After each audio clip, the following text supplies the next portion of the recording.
I made $100,000 in my first month. I made $50,000 while I was asleep. $1 million in revenue last year. $20,000. $10K. $10K. $10K. $10K. $10K. $10K. Everyone likes to flex their big numbers online, showing off their Stripe dashboards and revenue screenshots. And look, I totally get it. It's mostly just marketing tactics, or they're just covering up their own insecurities. But sometimes seeing those numbers is actually the worst thing that can happen to you when you're just starting out.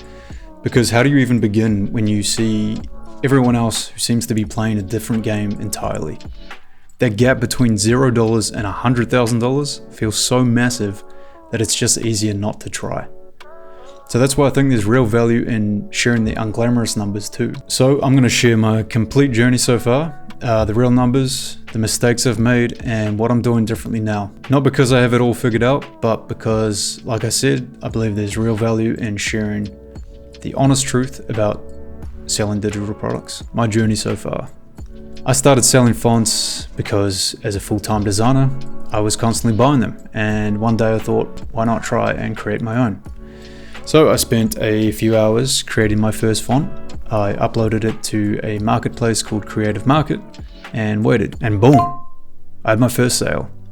I remember thinking, wow, this is incredibly easy. What I didn't understand at the time was platforms like Creative Market push new products to test if people will buy. They want you to succeed because they make money when you make money, because they take a percentage of your revenue in the process. Eventually the sales stopped, so I decided to create another font, and then another.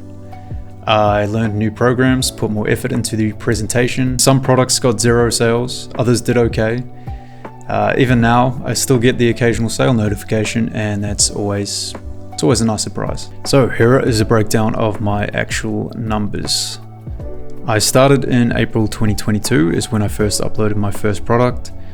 My total revenue is $2,009 USD. My earnings after Creative Market takes their take is $929 USD. But because I live in New Zealand, I came out with a total profit of $1,568, which comes to a monthly average of $52. That's less than $2 per day. So not exactly life-changing money, but looking back, I can see where I went wrong. And here are the 3 biggest mistakes that I believe I made.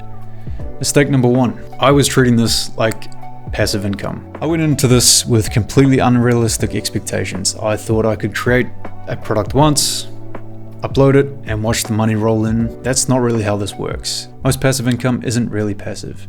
What we're really building is leveraged income. And I believe there is a big difference. I was treating digital products like a lottery ticket instead of building a business. Just create once, profit forever, right? Not really. For example, when I created that font, I was expecting that single product to pay me for life without any additional work. So when the sales slowed down after the initial platform push, I didn't double down. I didn't market the products, I didn't build an audience around them, I just waited. And I was wondering why I wasn't rich yet. But here's what I understand now. Digital products are like a muscle. They need regular attention to stay strong. You see the most successful digital product creators, they aren't just making products, they're building businesses around them. They're marketing, they're iterating, they're engaging with customers, and they're creating content. So it's not 100% passive, but it is leveraged. Those hours creating that font can multiply across hundreds of sales. Sure, I can make a few sales from the marketplace, but I can make a shit ton more if I'm willing to put in the work to make more sales happen. Mistake number 2, giving up too soon. This one hurts to admit, but I gave up way too early. When my fonts weren't flying off the shelves, after a few months, I basically stopped trying. I'd upload something new occasionally, but my heart wasn't really in it. But looking back, I believe this was one of my biggest mistakes. I was expecting overnight success in a game that rewards consistency and patience. Most successful creators that sell digital products didn't see real traction until their 2nd or 3rd year. They kept refining, they kept learning, they kept showing up. I see this pattern everywhere, even within myself. When people start something new and we don't see immediate results, we assume it doesn't work. But what if we stick with it? What if we treated those early months like learning phases instead of failures? So here's what I'm going to do differently now. I'm going to treat this like a long-term experiment, not a quick and easy win. So every product that I create will teach me something. Every sale will show me what resonates with people, and every so-called failure will point to something that needs improvement. Success isn't about avoiding failure, it's about learning from it faster than everyone else who gives up. Mistake number 3, not building my own platform. I believe this mistake actually cost me the most potential because I was completely dependent on Creative Market's algorithm and their customer base. I had no direct relationship with my customers. There was no email list, there was no way to tell people about new products, except for hoping that the platform would promote them. I was building Creative Market's business and not my own. Every sale that came through their platform was a customer that I'd never be able to reach again. I couldn't ask for feedback, couldn't tell them about related products, I couldn't build any kind of relationship. And I also wasn't creating content around my products. There was no videos showcasing them, no behind the scenes of content or my design process, no tutorials, no posts, etc, etc. I was treating my products like they existed in a vacuum instead of building a brand around them. So what I'm going to do differently now is I'm building my own platform first. This YouTube channel, my website, an email list. I'm creating content that adds value beyond just buy my shit, and I'm documenting my process by sharing what I'm learning, building relationships with people like you who might eventually become a customer. It's more work up front, but it means I own the relationship with me and my audience, and I believe that's everything nowadays. Why I still think it's 100% worth trying. Despite everything I just shared, the modest earnings, the mistakes, the longer timeline than I expected, I still believe that creating digital products is one of the best things you can do as a creative person. Here's why. It changes how you think about your work.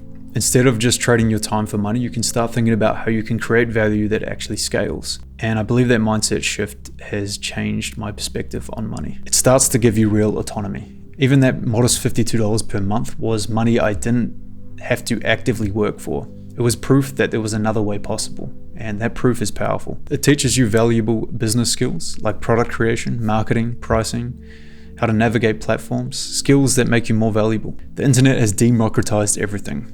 20 years ago, creating and distributing products required massive infrastructure. Now we can literally create something today and have it up for sale tonight. Is that not incredible? Your creativity becomes an asset, not just a service.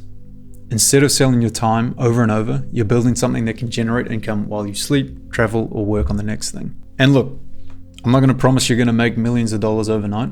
I mean, I only made $50 per month, and I'm being completely transparent about that.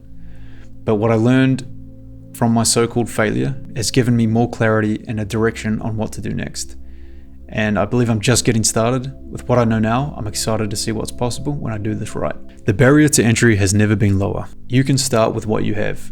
Right now, no special equipment, no huge investment, no permission from anyone else. If you're someone who is like me, who is tired of building someone else's dream, if you want to build something that gives you more control over your time and income, and if you're just curious about what's possible when you leverage your creativity and the internet, just start small, but you gotta start. Document the process, share what you're learning, build something, and just see what happens.